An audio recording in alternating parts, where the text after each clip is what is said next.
CID জবাব দাও, জবাব দাও। এসআইআরের নামে সাধারণ মানুষকে হয়রানির প্রতিবাদে আজকে বিএলওরা এক হও, সাধারণ মানুষকে হয়রানির প্রতিবাদে বিএলওরা এক হও। বিএলওদের বিক্ষোভে উত্তাল ভরতপুর ব্লক চত্বর এলাকা।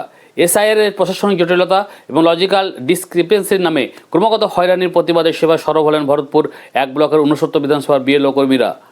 সোমবার ভরতপুর এক ব্লক বিএলও ঐক্যমঞ্চের পক্ষ থেকে একটি বিশাল প্রতিবাদ মিছিল ও গণডেপুটেশন কর্মসূচির ডাক দেওয়া হয়। বিএলওদের মূল অভিযোগ 2002 সালের ভোটার তালিকায় ইংরেজি রূপান্তরের ভুল বা স্থানীয় নামকরণের বৈচিত্র্যকে যান্ত্রিকভাবে অসঙ্গতি হিসাবে চিহ্নিত করে সাধারণ ভোটারদের হয়রানি করা হচ্ছে, যার দায়ভার এসে পড়ছে তাদের উপর। এমনকি বয়সের ব্যবধান বা ভাই বোনের সংখ্যার মতো বাস্তব বিষয়গুলোকেও ভিত্তিহীন ত্রুটি হিসাবে দেখে তাদের শোকজ ও শাস্তির ভয় দেখানো হচ্ছে, যা মানসিকভাবে অসহনীয় হয়ে উঠেছে। আন্দোলনকারীরা দাবি করেন যে অতিরিক্ত কাজের চাপে ইতিমধ্যে 7 জন সহকর্মী প্রাণ হারিয়েছেন, তাই অবিলম্বে স্বচ্ছ গাইডলাইন ও নিরাপত্তার দাবিতে তারা গণইস্তফার হুঁশিয়ারি দেন।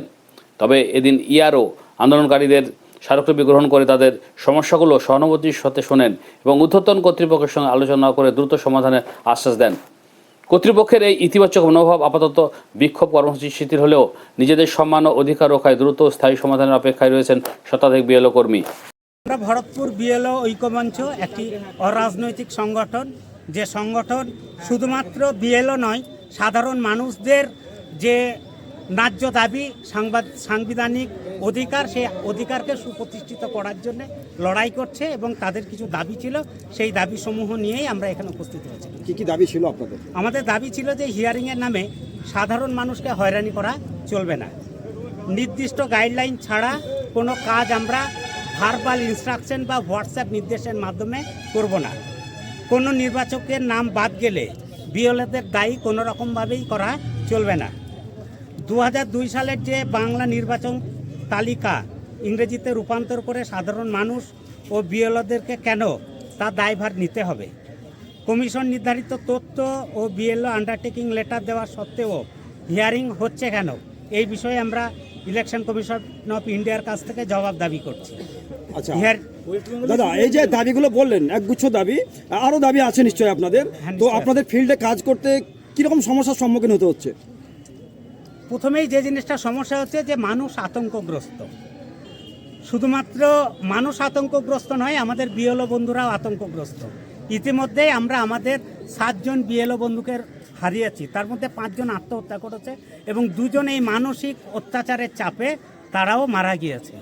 এবং এর বাইরে প্রায় প্রত্যেক দিন দেখছি কোনো না কোনো সাধারণ মানুষ হয় আত্মহত্যা করছে, না হলে এসআইআরের চাপে সে মারা যাচ্ছে। সব থেকে ভয়ার্থ ব্যাপার যেটা, আপনাদেরকে কি আশ্বস্ত করলেন? আমাদেরকে আশ্বস্ত করলেন ইআরও স্যার। আমাদের যে টোটাল 13 দফা দাবি ছিল, সেই 13 দফা দাবিকে তিনি মান্যতা দিয়েছেন, কারণ আমাদের কোনো দাবি অসাংবিধানিক ছিল না। সমস্ত সাংবিধানিক দাবি তারা মেনে নিয়ে আমাদের যে ঊর্ধ্বতন কর্তৃপক্ষ সেখানে পাঠিয়ে দেবেন এবং এনারা এটাও নিশ্চয়তা দিয়েছেন যে যতগুলো এলডি রয়েছে, অর্থাৎ লজিক্যাল ডিসক্রিপেন্সিজের হিয়ারিং নোটিশ ইস্যু হয়েছে, তাদের কারোরই নাম বাদ যাবে না। তাহলে আপনারা আগামীকাল থেকে আবার কাজে যুক্ত হচ্ছেন?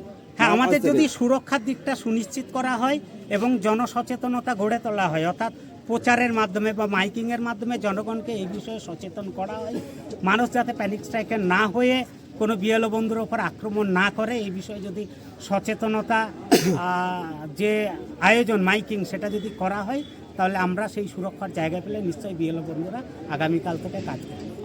এই যত কিছু সমস্যার মূলে হচ্ছে নির্বাচন কমিশনের যে এআই, আমরা বুঝি এআই মানে হচ্ছে আর্টিফিশিয়াল ইন্টেলিজেন্স, কিন্তু আমার ধারণা এআই মানে হচ্ছে আর্টিফিশিয়াল ইডিয়ট। সেই আর্টিফিশিয়াল ইডিয়ট বিএলও, সাধারণ মানুষ সকলকে ইডিয়ট বানিয়ে দিয়েছে। এবং আমাদের কাছে যে প্রশ্নটা করছে, মাস্টারমশাই আমার 4টে বাচ্চা 6টা কী করে হলো, নিশ্চয়ই আপনি ভুল করেছেন, সে গালিগালাজ করে মারধর করে বলছে। আবার কেউ বিষের কোর্টে নিয়ে চলে আসছে যে নাম বাদ দিলে বিষ এখানেই খাবো। এতদিন পর কেন আপনাদের ডিপোর্টেশন? তো প্রথম আমরা তো সংঘবদ্ধ হয়েছে, একদিনে তো সংঘবদ্ধ হতে পারিনি। আমাদের এইটা চেষ্টাটা চলছে অনেকদিন ধরেই, আমরা আজকে সফল হলাম। এসআইআর এর নিয়ম ছিল যে 2002 সালে যাদের নাম থাকবে তাদেরকে আর কিছু করতে হবে না। তারপর যখন এই নিয়ম এলো, আপনারা তখন কেন ডিপোর্টেশন দিলেন? তখন নির্বাচন কমিশনের নাম নির্যাতন কমিশন হয়ে গেছে। আমাদেরকে সেই কথা বলা হয়েছিল, আমাদেরকে ভার্বাল যেসব অর্ডার দেওয়া হয়েছিল সেগুলোর সঙ্গে কোনো কিছু ম্যাচিং হচ্ছে না, সব সম্পূর্ণ আলাদা। আমি বহুবার দাবি করেছি যে লিখিত অর্ডার দেওয়া হোক, যেমন আমি বলেছি মেয়েরা লিঙ্কেজ করতে পারবে না, কি ডকুমেন্ট চাবো, কোনো জবাব নাই। আমি জবাব তাহলে ওটাকে কি বলে, ওই ম্যারেজ সার্টিফিকেট কি কাবিলনামা নিয়ে নেবেন, নাহলে প্যান কার্ড নিয়ে নেবেন। এখন বলছে ওগুলো চলবে না। আমাদের লিখিত নির্দেশ না নির্বাচন কমিশন না আমাদের এইখানে আমরা লিখিত নির্দেশ কিছু পাই না। যা কিছু পাই মায়েরাতে অর্ডার পাই কিংবা ভোরবেলায় অর্ডার পাই, অ্যাপ আপলোড করে নতুন নতুন জিনিস পাই, সব হোয়াটসঅ্যাপে, যার কোনো মেমো নাম্বার নাই, কিছু নাই, শুধু ফরওয়ার্ডেড। এই ইলেকশন কমিশন এটা বলেছে, ফরওয়ার্ড করে দেওয়া হচ্ছে, বাস।